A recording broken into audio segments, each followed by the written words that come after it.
God bless you all. Welcome to my friendly maths channel. आइए आज हम देखते हैं exercise 12.1 class 10th NCERT chapter surface areas and volume से questions 4 and 5 के solutions. A cubical block of side 7 centimeter is surmounted by a hemisphere. What is the greatest diameter the hemisphere can have? Find the surface area of the solid. ये देखिए, sir mounted means it is fixed on the top. Top पर वो attached है। Okay इसका meaning वो है a cubical block of side 7 centimetre है। Side 7 centimetre पर एक हेमिस्फीयर सर माउंटेड है, मीन्स टॉप पर वो फिक्स है। What is the greatest diameter the hemisphere can have. अब वो हेमिस्फीयर का डायमीटर तो नहीं मेंशन है, लेकिन ज़्यादा से ज़्यादा हेमिस्फीयर का डायमीटर कितना हो सकता है, जितना कि ये साइड ऑफ द क्यूब है। ओके सो इसीलिए first part of the question आ जाता है as the what is the greatest diameter the hemisphere can have as the side of the cubical block is 7 centimeter, the greatest diameter the hemisphere can have is 7 centimeter. ज़्यादा से ज़्यादा उसका 7 centimetre हो सकता है। Now find the surface area of the solid. अब इस solid का, पूरा सॉलिड का cube plus this hemisphere. Okay लेकिन ये वाला पार्ट नहीं आएगा, याद रखिएगा। सॉरी। तो total surface area of solid is equal to, ये इस टाइप के क्वेश्चंस हमने चैनल में कई डिस्कस किए, इसलिए थोड़ा सा फास्ट ले रही हूँ। तो that is equal to total surface of area of cube plus cross surface area of hemisphere minus ये वाला सरफेस, ये बेस एरिया ऑफ क्यूब। इसको हम माइनस कर देंगे क्योंकि ये यहाँ पे फिक्स्ड है, तो ये टोटल इसमें नहीं आएगा, right. So total surface area of solid, cube का टोटल सरफेस एरिया होता है 6 into side square plus cross surface area of hemisphere is equal to 2 pi r square and base area of cube means ये area of circle ही है, base area of cube means वो होता है पाई r square. अब ये देखिए +2 - 1 that is equal to +1 pi r square हो जाएगा, ये भी पाई आर स्क्वेयर, तो ये होता है 6 side square plus pi r square. अब साइड हमारे पास है 7, तो 6 इंटू 7 स्क्वेयर है, तो इसलिए 7 इंटू 7 दो बार हमने मल्टीप्लाई कर लिया। Okay and that is 7 centimetre square आ गया। अब ये पाई आर स्क्वेयर बचता है, यहाँ पे पाई 22/7 ले लिया। और जब ये डायमीटर 7 है तो रेडियस कितना हो जाएगा 7/2 that is equal to 3.5 into 3.5। Okay now अब देखिए, जिन बच्चों को थोड़ा कैलकुलेशन है उनके लिए फिर से मैं यहाँ पे थोड़ा एक्सप्लेन कर दूँगी। 7 7s are 49 इंटू 6, ये तो हम कर सकते हैं, 49 मल्टीप्लाइड बाई 6 हो जाएगा, ये फर्स्ट पार्ट का। ओके अब सेकेंड पार्ट में देखिए 322/7 मल्टीप्लाइड बाई 3.5 के साथ ये 7 कैंसिल हो सकता है, 7 0.5 आ जाएगा। ये पिछले वीडियोस में भी हमने डिस्कस किया, इसलिए यहाँ मैं सिर्फ वैल्यू लगा रही हूँ। तो यहाँ हमारे पास बचता है 22, ये 7 कैंसिल हो गया डिनोमिनेटर वाला, तो 22 मल्टीप्लाइड बाई 0.5 मल्टीप्लाइड बाई 3.5। अब 3.5 मल्टीप्लाइड बाई 0.5 भी हमने काफ़ी बार डिस्कस किया है, राइट। 35 इंटू 5 कर लीजिए, और यहाँ एक डिजिट के बाद में एक डेसिमल है, यहाँ भी एक के बाद डेसिमल है, तो जो आंसर आ रहा है वहाँ 2 प्लेसेस के बाद डेसिमल आ जाएगा।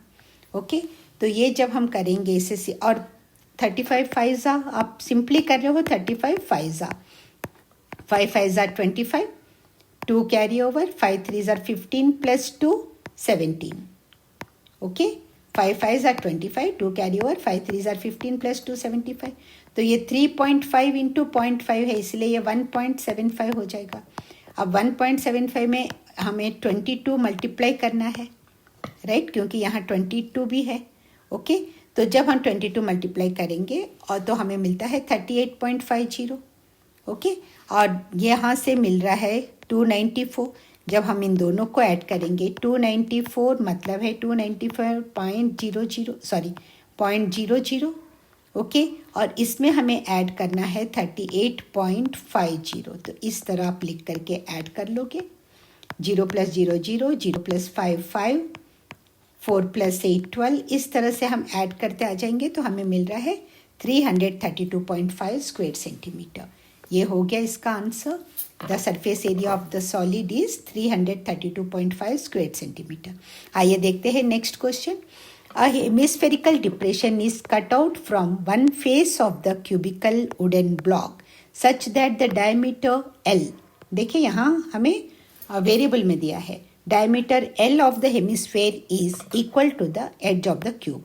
Determine the surface area of remaining solid.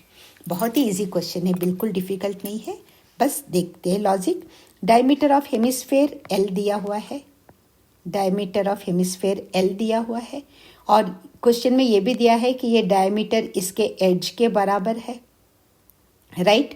तो इसका एज, ये भी सारे साइड्स भी L हो जाएंगे क्यूब के, ओके। और ये डायमीटर L है, इसीलिए जब हमें रेडियस चाहिए वो L/2 हो जाएगा। तो बस वही लिखा है, diameter of hemisphere is equal to L, so radius of hemisphere is equal to L/2, okay. Diameter is equal to edge of cube, तो हर एक साइड भी L हो जाएगा।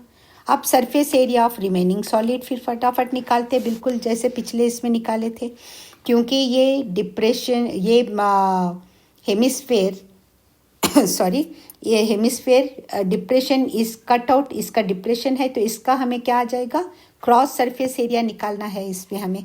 तो surface area of remaining solid is equal to total surface area of cube कर लेंगे, और ये cross surface area of hemisphere कर लेंगे, और इसमें से इतना भाग हम एक्सक्लूड कर लेते हैं, area of the base of hemisphere, okay.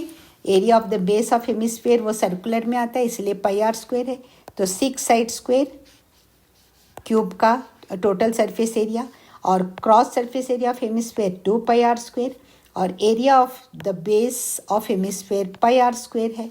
फिर यहाँ वही है +2 and -1 that is equal to +1 πr² बचता है। तो 6 साइड स्क्वेयर है, अब यहाँ साइड हमें वेरिएबल में है, तो 6L² प्लस पाई, क्योंकि यहाँ पर अब कोई नंबर्स नहीं है इसीलिए हम पाई को 22/7 लेने की ज़रूरत नहीं है, पाई को एज इट इज़ रहने दीजिए। पाई इंटू L/2 है, रेडियस L/2 हो जाएगा क्योंकि डायमीटर L है, तो L/2 whole square. Now 6L² plus ये L² अपॉन 2 स्क्वेयर होता है इसका मतलब, तो that is equal to L² upon 2 square हो जाएगा 4, और पाई एज इट इज़ है, तो 6L² प्लस πL²/4। अब देखिए यहाँ पर 1 है, यहाँ 4 है, तो सिंपल फ्रैक्शनल एडिशन है ये। 6 इंटू 4 कर दीजिए, 24L² plus πL² into 1 that is πL² divided by 1 into 4 that is equal to 4।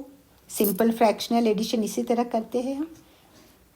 तो 24L² प्लस πL², अब यहाँ L² कॉमन निकल रहा है, इसको हम इस तरह भी लिख सकते हैं, L²/4 अलग से लिख लीजिए, तो बचता है 24 प्लस पाई, और ये क्योंकि एरिया है तो ये स्क्वायर यूनिट्स है। This is the answer.